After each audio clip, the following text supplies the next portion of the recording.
fortalece a fé, conhecer a Jesus, que nos fala através da palavra de Deus.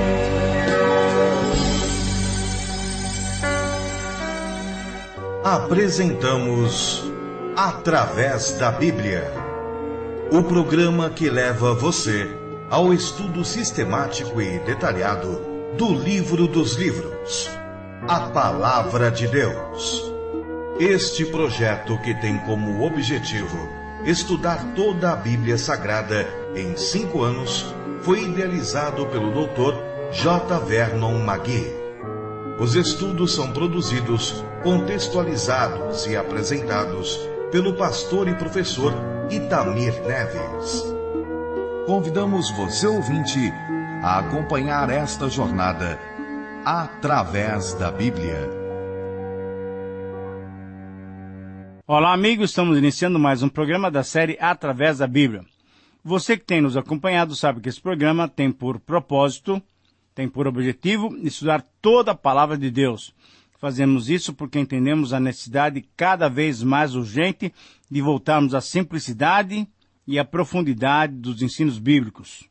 Nesses dias em que estamos vivendo, chamados de pós-modernidade, em que temos as mais variadas verdades e, mesmo no nosso meio chamado evangélico, as mais diversas interpretações têm sido dadas, realmente nos sentimos desafiados por Deus, convocados por Deus para expor com genuinidade os princípios eternos que nos fazem viver conforme a sua vontade. As correspondências que vocês enviam para nós demonstram que estamos nesse caminho, e o caminho é esse mesmo. Por isso eu quero incentivá-lo a nos escrever sobre as suas experiências no estudo da Palavra de Deus a partir desse programa.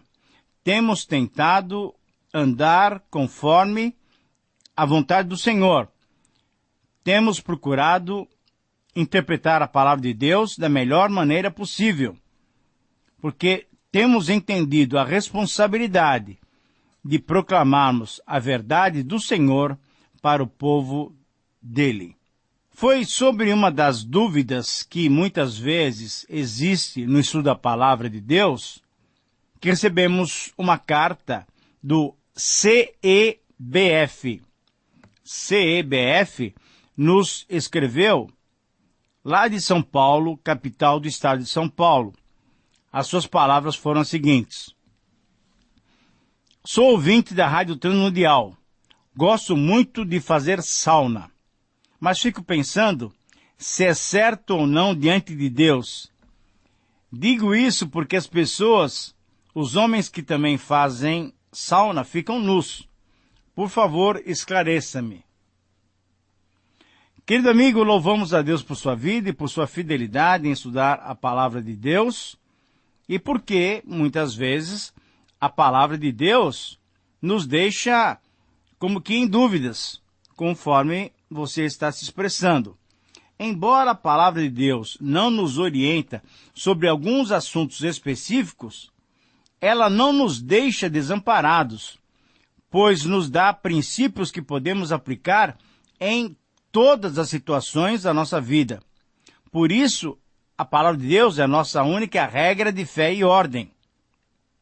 Em Romanos 14, 20 a 23, temos um princípio que nos ajuda a nos posicionarmos em qualquer situação. Se queremos servir a Deus sobre todas as coisas, se temos profunda comunhão com Ele, Ele mesmo nos orientará com base nessa relação, a partir da nossa fé, a partir da nossa comunhão com Ele.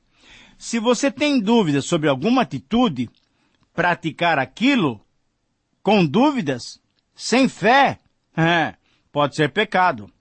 Porém, se você está em paz, se você tem fé e diante de Deus você mesmo não se condena, você é bem-aventurado.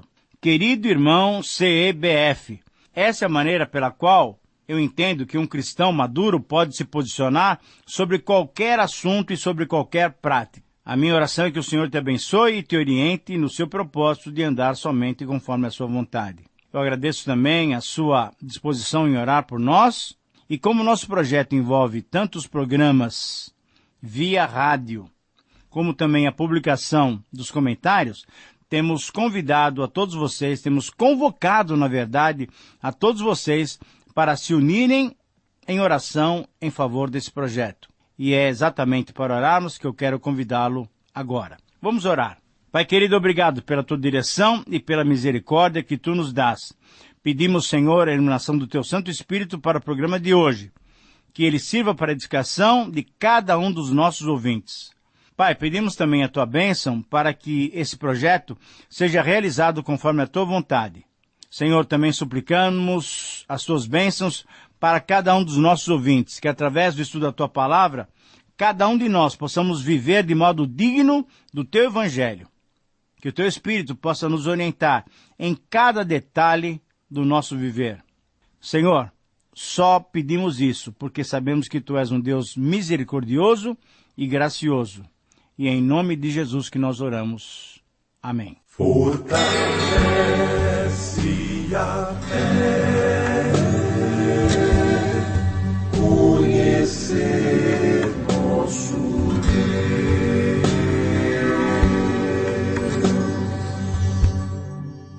Querido amigo, hoje o nosso alvo é estudarmos o capítulo 7 de Eclesiastes, Eclesiastes 7, 1 a 29. Nesse capítulo, encontramos uma mudança de estilo do pregador.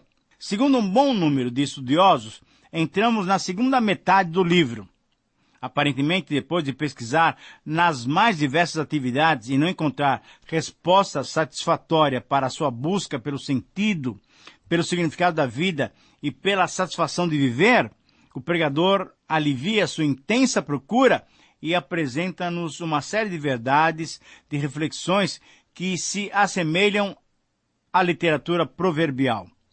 Assim como vimos no livro de Provérbios, onde nos foi apresentado dois tipos de vida, a vida sábia e a vida tola, nos foi apresentado o convite da sabedoria para que andássemos segundo a sua direção, e nos foi apresentado a base para a sabedoria, que é o temor do Senhor. Nesse capítulo, vamos encontrar um pouco desse conteúdo. Por isso, para o título desse capítulo, eu sugiro a seguinte expressão: a escolha entre a sabedoria e a loucura. A escolha entre a sabedoria e a loucura. Relembrando um pouco do que já estudamos, devemos deixar claro e registrar que as palavras desse livro expressam a busca do homem natural pelo bem maior. É a procura do homem sem Deus que, depois de procurar o sentido, o significado da vida, exclama: vaidade das vaidades, tudo é vaidade. E ainda pergunta: que proveito tem o homem de todo o seu trabalho com que se afadiga debaixo do sol? E quando estudamos com profundidade essas palavras, que à primeira vista parecem palavras desconexas e sem uma lógica estrutural, nós percebemos que essa busca foi registrada de um modo até muito bem elaborado. Veja bem, nos capítulos 1 e 2, a busca desse homem natural se deu através da experiência pessoal. Ele procurou o bem maior, o sentido e o significado da vida, nos prazeres e até na loucura da vida irresponsável. Sendo infrutífera a sua procura, ele concluiu que o melhor que o homem tem a fazer é comer e beber e usufruir do seu trabalho, e reconheceu também que tudo vem da mão de Deus. Nos capítulos 3 e 4 e 5, a busca desse homem natural se deu através da observação geral. Ao observar a vida, ele encontrou a soberania divina, como que determinando os acontecimentos, mas por outro lado ele observou também a sociedade humana com as suas injustiças, desigualdades e superficialidades. Sendo infrutífera a sua procura, ele concluiu que tudo era vaidade e correr atrás do vento. Mas, diante dessas observações e da sua conclusão, ele percebeu também a importância de cultuar-se honestamente, de dar a esse aspecto da vida o primeiro lugar, que é o lugar devido que nós devemos dar. Esse aspecto da vida a que me refiro é o aspecto da nossa relação com Deus. Então, diante dessa constatação, ele concluiu que comer e beber e usufruir dos poucos anos que a vida nos proporciona é o que há de mais bom e belo. Nos capítulos 6, 7 e 8, a busca desse homem natural ocorre na esfera da moral prática. Nessa etapa, ele tentava encontrar o significado da vida e ele tentava encontrar o bem maior no comportamento correto, na vida equilibrada, na dose correta e pragmática de viver.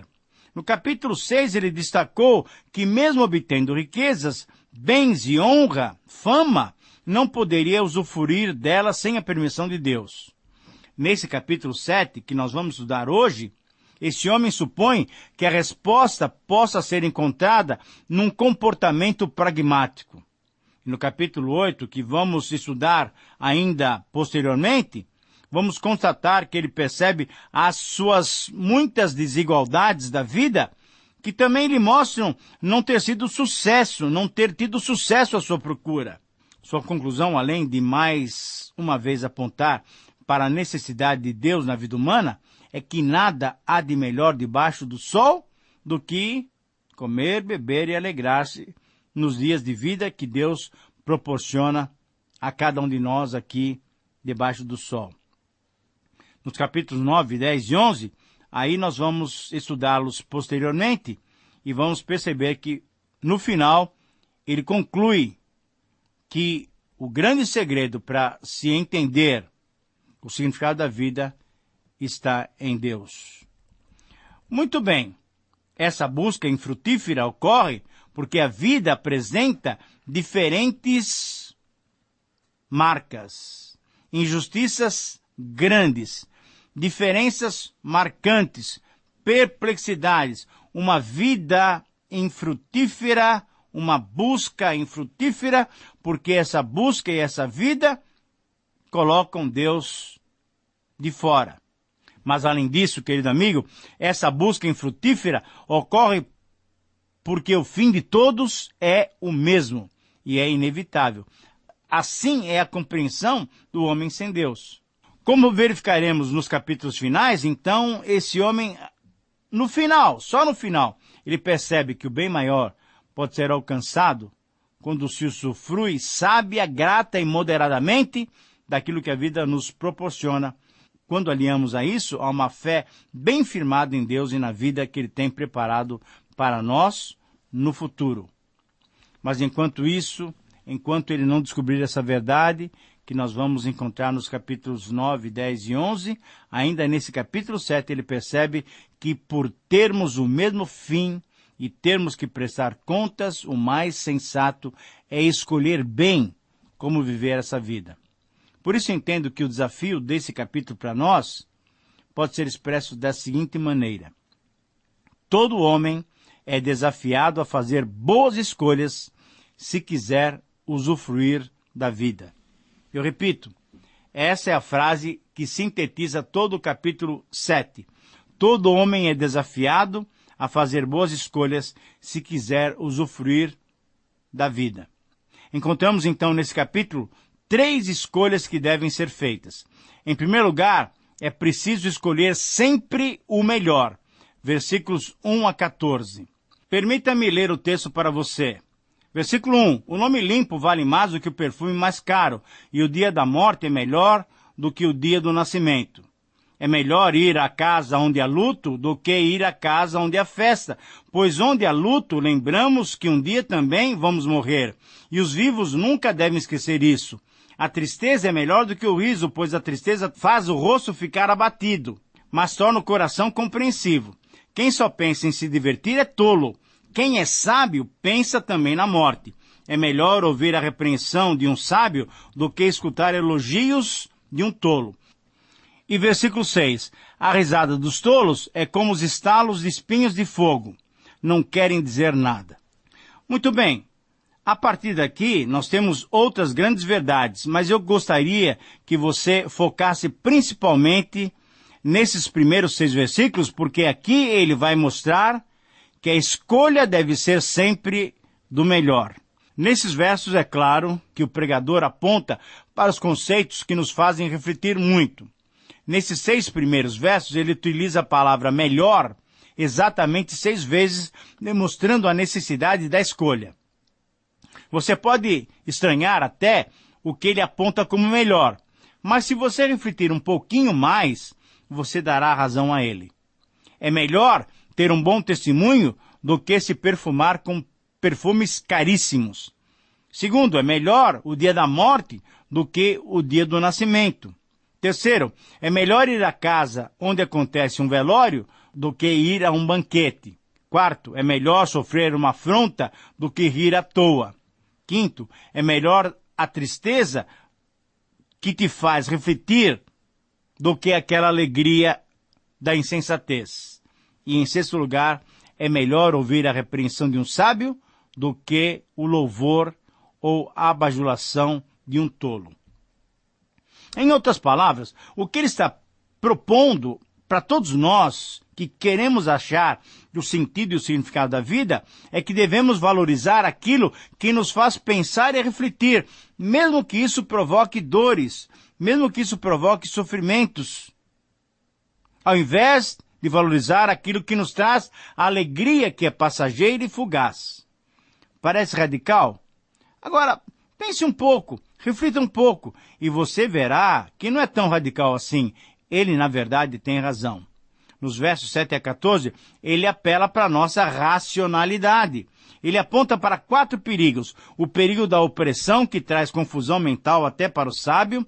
O perigo da arrogância, quando comparada com a paciência, que é fruto da humildade. O perigo da ira, porque ela é própria para os insensatos. E ele adverte também para o perigo de desconsiderar corretamente as dificuldades de cada época.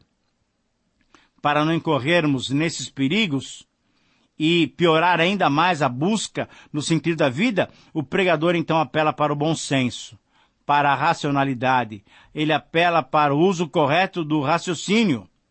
É necessário usar a razão. Mas ele continua e demonstra a necessidade da sabedoria nos versículos 11 e 12.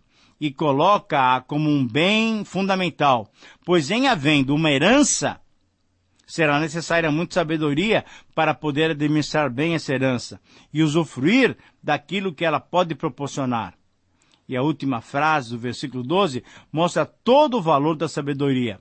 O proveito da sabedoria é que ela dá vida ao seu possuidor. Porém, querido amigo, é sempre bom lembrar que a verdadeira sabedoria tem como base o temor do Senhor, conforme aprendemos lá em Provérbios 1:7. Finalizando esse parágrafo nos versos 13 e 14, mais uma vez ele aconselha que a vida humana deve ser colocada sob a poderosa e soberana mão do Senhor. O Senhor é quem controla tudo, e até o que ele permite ser torto está debaixo da sua providência. Tanto a prosperidade como a adversidade são usadas por Deus para provocar ainda mais a dependência do Senhor a Ele mesmo. A prosperidade pode provocar alegria, mas a adversidade provoca dependência e fé em Deus. Pois é Ele que tem a chave do desconhecido. Assim, diante dessas constatações sobre a busca do bem maior, podemos encará-las também como recomendações. E assim, percebemos a necessidade de escolhermos sempre o melhor. Em segundo lugar, é preciso escolher sempre a moderação. Versículos 15 a 22. Permita-me então ler para você esse texto bíblico. Versículos 15 a 22 do capítulo 7 de Eclesiastes. A minha vida tem sido uma ilusão, mas nela eu tenho visto de tudo. Há pessoas boas que morrem e há pessoas más que continuam a viver a sua vida errada. Por isso não seja bom demais, nem sábio demais. Por que você iria se destruir? Mas também não seja mau demais, nem tolo demais. Por que você iria morrer antes do tempo? Evite tanto uma coisa como a outra. Se você temer a Deus, terá sucesso em tudo. A sabedoria pode fazer mais por uma pessoa do que 10 prefeitos juntos podem fazer por uma cidade. Não existe no mundo ninguém que faça sempre o que é direito e que nunca erre. Não fique escutando tudo o que os outros dizem, pois poderá ouvir o seu empregado falar mal de você. E você sabe muito bem que muitas vezes você mesmo tem falado mal dos outros. A moderação é o resultado de uma vida ponderada, reflexiva, que não age precipitadamente. A recomendação é para que não nos julguemos a nós mesmos, não tenhamos uma autoavaliação exagerada sobre nós mesmos, porque existem justos que perecem na prática da sua justiça e existem pessoas más que continuam vivendo como se nada houvesse, que não houvesse quem se importasse com isso. A recomendação, então, é para o perigo de ser muito justo aos próprios olhos, achando que a retidão legalista agrada o Senhor. Assim também é perigoso ser muito sábio aos próprios olhos. O que Salomão nos disse lá em Provérbios 3, 5 e 6 é que devemos reconhecer Deus em todos os nossos caminhos, pois Ele endireitará as nossas veredas e assim vai nos fazer andar com sabedoria. Por outro lado também, se adverte contra o perigo de ser demasiadamente mau, perverso, insensato ou tolo, e assim trazer consequências nefastas contra a sua própria vida. Para que provocar a morte antes do tempo? E ainda no verso 18, se enfatiza a necessidade do temor a Deus. Nos versos 19 a 22, o conselho é que se use a sabedoria associada ao temor do Senhor, pois essa atitude é mais lucrativa que o conselho e o poder de 10 homens importantes na sua cidade. E porque todos esses homens pecam, inclusive os justos, todos nós pecamos, então não devemos prestar demasiada atenção ao que dizem as pessoas a nosso respeito. Pois, olha, elas podem dizer alguma coisa contra nós, como nós também dizemos coisas contra as outras pessoas. Então, por isso, é necessário escolher a moderação. Em terceiro lugar, é preciso escolher sempre afastar-se da impiedade. Versículos 23 até 29. Eu usei a minha sabedoria, diz o texto, para examinar tudo isso. Estava resolvido a ser sábio, mas então consegui alcançar a sabedoria. Como é que alguém pode descobrir o sentido das coisas que acontecem? Isso é profundo demais para nós e é muito difícil de entender. Mas eu resolvi estudar e conhecer as coisas. Estava decidido a encontrar a sabedoria e achar as respostas para as minhas perguntas. Queria saber por que a maldade e a falta de juízo são loucura. Encontrei uma coisa que é mais amarga do que a morte.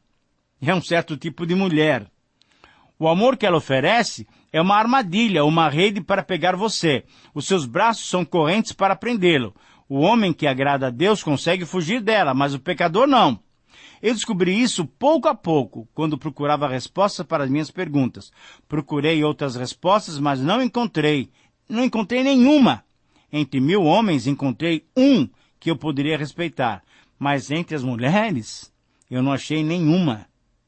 Tudo que aprendi se resume nisto. Deus nos fez simples e diretos, mas nós é que complicamos tudo. Querido amigo, nesses versos, nessa recomendação final para afastarmos do mal, o autor é muito objetivo. Deus nos fez simples e diretos, mas nós complicamos tudo. Este é o retrato da pecaminosidade humana. Este é o resumo do que o homem faz e fez a si mesmo. O homem foi criado à imagem e semelhança de Deus. O homem caiu e se autoderrotou. Nessa queda, o homem se afastou de Deus e levou consigo toda a sua descendência. Nós vivemos nessa situação hoje, querido amigo, porque os nossos pais, Adão e Eva, pecaram e macularam essa imagem e semelhança de Deus.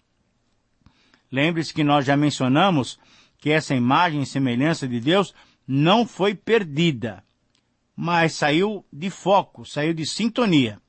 Por isso, esse homem sem Deus, que procura a razão de viver, procura o sentido da vida, procura o significado da vida, procura o bem maior, esse homem sem Deus não consegue atinar para uma resposta correta, porque esse homem quer excluir Deus da sua vida.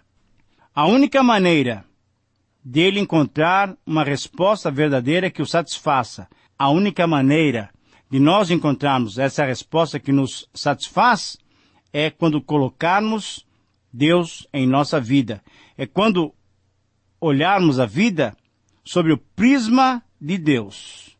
Somente assim encontraremos sentido para a nossa vida.